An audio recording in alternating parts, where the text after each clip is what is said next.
நாடு காக்க தலைவியாய் நாளை விளங்க போகிறார்.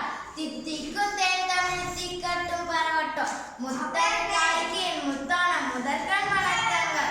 எதிர்கால பெய்குளத்தில் எது நீச்சல் போட்டேன். நித்தம்மான் பேசிட எழுதிட பேதமை புரிந்திட. நடுவர் அவர்களே, ஆசிரியர் பெருமக்களே, வருங்கால தூண்களே, எதிர்காலம் நீங்களே, என் அன்பினிய மாணவ செல்வங்களே, ஆன்றோர்களே, சான்றோர்களே, பெண்ணை போன்றோர்களே, வையகமே வானகமே, என்னை வாழ வைத்த தமிழகமே, உங்கள் அனைவருக்கும் என் முத்தான வணக்கங்கள் ஆகட்டும் என்று சொல்லி தலைப்பிற்குள் நுழைகிறேன். தாருங்கள் தங்கள் காதுகளை. உருவம் கொடுத்த அம்மாவுக்கு நான் முதல் வணக்கம் சொல்லணும். நான் முதல் வணக்கம் சொல்லணும். அம்மா இல்லா உலகிலே சொன்னமும் சொல்ல யாரும் இல்லை. அம்மா இல்லா உலகிலே சொன்னமும் சொல்ல யாரும் இல்லை.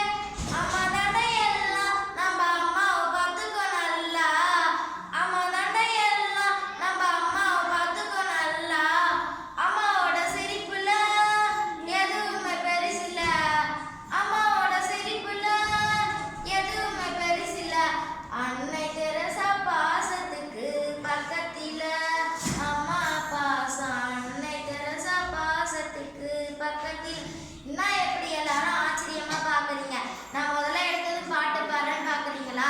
இந்த உலகத்துல எங்க அம்மா என்ன பெண்ணா பெற்றதுக்கு நான் ரொம்ப சந்தோஷப்படுறேன். இந்த நேரத்துல நான் எங்க அம்மாவுக்கு நன்றி சொல்றேன். நான் எடுத்துக்கொண்ட தலைப்பு என்னன்னா, பெண்ணே தடைகளை உடை புதிய சமுதாயத்தை படை என்ற தலைப்பை பற்றி தான் பேச வந்துள்ளேன்.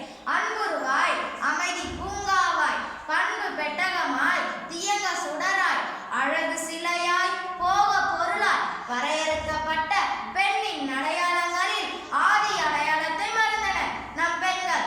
முள்ளில் தான் வாழ்க்கை என்றாலும் சிரித்துக் கொண்டிருக்கும் ரோஜாதான் பெண்கள். அத்தகைய பெண்களின் நிலை குறித்து என் கருத்துக்களை பதிவு செய்வதில் மகிழ்கிறேன். பெண் என்று தமிழ் சமூகம் தாய்வழி சமூகமாக இருந்ததாக வரலாறு குறிப்பிடுகிறது. பெண் குழந்தைகளுக்கு கருவறை கல்லறையானது. கல்வி மறுக்கப்பட்டது. விடுதலை உணர்ந்து ரீதியாக தாக்கப்பட்டனர். இந்த சூழ்நிலையில் பெண் மென்மையின் அடையாளம் மட்டுமல்லாமல் புரட்சியின் சின்னம் என்றும் குரல் ஒலிக்க துவங்கியது. அன்று ஆண்களின் ஆவணம் கண்டு அஞ்சிய பெண்கள் இன்று ஆளுமை திறன் கொண்டு காணப்படுகின்றனர். பாடசாலை கல்வி இல்லா பாழாய் போன பெண்கள். அறியாமை சமூகத்தினால் ஆட்டி படைக்கப்பட்டது பெண்கள் அன்று. ஆனால் பெண்கள் இன்று விழித்துக் கொண்ட காலம் இது. இன்றைய பெண்ணினம் விண்ணை எட்டி பிடித்து விண்மீன்களோடு விளையாடும் வீர பெண்ணினம். பெண் கவியுக சிற்பிகளால் தங்களுக்குள் இருக்கும் பயம், தயக்கம், சோம்பல் இவற்றை செதுக்கி எரித்துவிட்டு தங்களுக்குள் இருக்கும் அற்புதமான நிர்வாகியை எழுத்தாளராய், கவிஞராய், கணக்காளராய் உயிர்ப்பித்துக் கொண்டிருக்கும் காலம் இது. புத்தகங்கள் நிறைந்த உலகில் புதுமை பெண்களுக்கு குறைவில்லை. இக்காலத்தில் இன்று சமூகத்தால் வரவேற்கப்படுவது மகளிர் மகிழ்மை உணர்ந்து இன்று பெண்கள் இன்றைய பல துறைகளில் சாதனை பெண்களாக வலம் வருகின்றனர். பெண் முன்னேற்றம். மக்கள் தொகையில் ஒரு பாதியாக இருக்கும் பெண்களை அடிமை நடத்தும் எந்த ஒரு நாடும் உரிமை பெற்றதில்லை. அடிமை பெண்கள் அடிமை குணமுள்ள குழந்தைகளையே பெறுவார்கள். அக்குழந்தைகளின் உள்ளத்தில் சுதந்திர உணர்வு ஏழாது.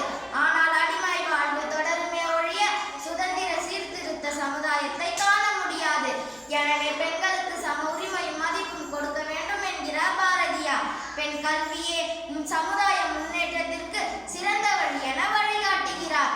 பெண் முன்னேற்றம் குறித்து நாம் புதிய பாரத தேசத்தை உருவாக்க புதுமை பெண்களை படைப்போம். வாருங்கள், பெண்கள் நம் நாட்டின் கண்கள். பெண்களை மதித்து மனப்புண்களை அளிப்போம். பட்டங்கள் ஆள்வதும் சட்டங்கள் செய்வதும் பாரின் பெண்கள் நடத்த வந்தோம் என்று புரட்சி கவிஞனின் பொன்னான வரிகள் படித்து இந்த பாரினி அடுப்பூது பெண்களுக்கு படிப்பதற்கு என்ற காலம் போய் உலகை ஆளை பிடித்தவர்கள் பெண்கள் என உலகம் அனைத்தும் அறிய செய்தவர்கள். இப்பூமியில் பிறக்கும் போதே பெண்கள் புரட்சியாளராகவே பிறக்கிறார்கள். பெண்களுக்கு இரு மனம், ஒன்று பூக்கடை மற்றொன்று சாக்கடை என்றால் அன்று.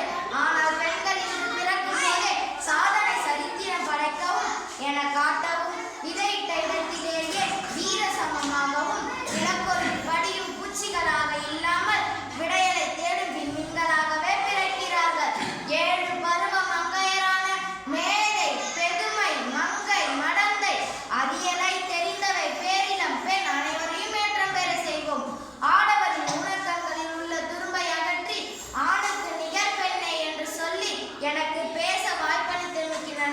விடைபெறுகிறேன். நன்றி, வணக்கம்.